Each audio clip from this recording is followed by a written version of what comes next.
ঢেঁড়স ভাজি আমাদের বাঙালিদের ঘরে ঘরে প্রায় প্রতিদিনই রান্না করা হয়। ঢেঁড়স ভাজি কীভাবে অল্প তেলে সবুজ রং ঠিক রেখে খুব নরমভাবে ভাজি করা যায় সেই রেসিপি আজ আপনাদের সাথে শেয়ার করব। আসসালামু আলাইকুম, সবাইকে স্বাগতম উম্মে সালমাস কিচেনে। মাত্র কয়েকটি সহজ কৌশলে ঢেঁড়স হবে একদম সবুজ, নরম এবং সুস্বাদু। চলুন ধাপে ধাপে দেখাই কিভাবে আমি এই নরম সবুজ ঢেঁড়স ভাজি তৈরি করেছি। ভিডিওটি না টেনে শেষ পর্যন্ত দেখুন। শেষের একটি টিপস আপনার অনেক কাজে লাগতে পারে। আর এই মুহূর্তে যারা আমার ভিডিওটি দেখছেন অবশ্যই একটি লাইক দিয়ে শুরু করবেন। আর ভিডিওটি যদি ভালো লাগে তাহলে অবশ্যই সাবস্ক্রাইব করে আমার চ্যানেলের পাশে থাকবেন। তাহলে চলুন রান্না শুরু করা যাক। এখানে আমি ঢেঁড়স কেটে নিয়েছি। খুব ভালো করে ঢেঁড়সের পানি ঝরিয়ে তারপর কুচি কুচি করে কেটে নিয়েছি। তারপর একটি কড়াইয়ে তেল গরম করে নেব 2 টেবিল চামচ পরিমাণ।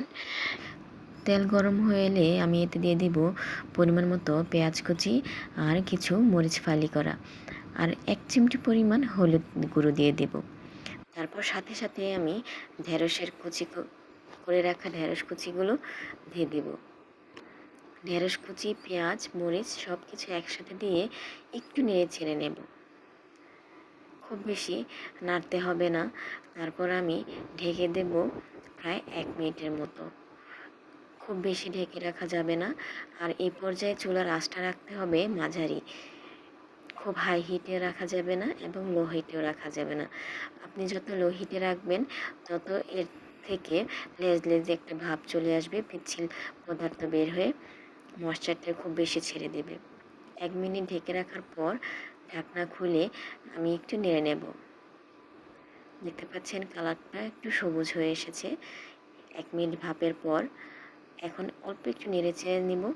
তারপর মাঝারি আঁচে রেখে দেব 30 সেকেন্ডের মতো। খুব বেশি নাড়াচাড়া করলে লেজ লেজে ভাবটা একটু বেশি হয়ে যায়।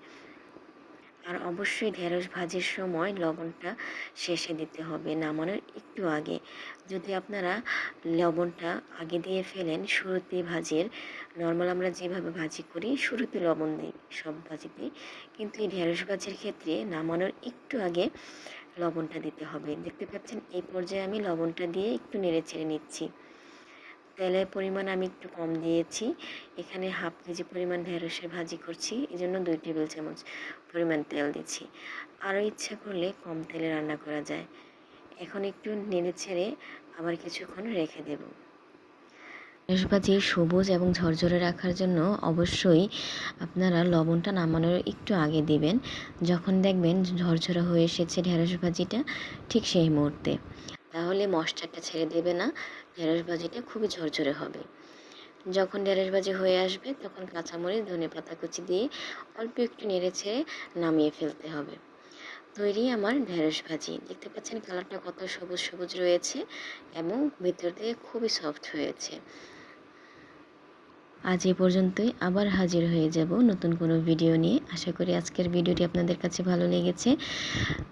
ভালো লাগলে অবশ্যই লাইক, কমেন্ট, শেয়ার করবেন, সাবস্ক্রাইব করে পাশে থাকবেন। আর যদি ফেসবুক থেকে দেখে থাকেন অবশ্যই চ্যানেলটি ফলো করে রাখবেন। সবাই সুস্থ থাকবেন, ভালো থাকবেন। আল্লাহ হাফেজ।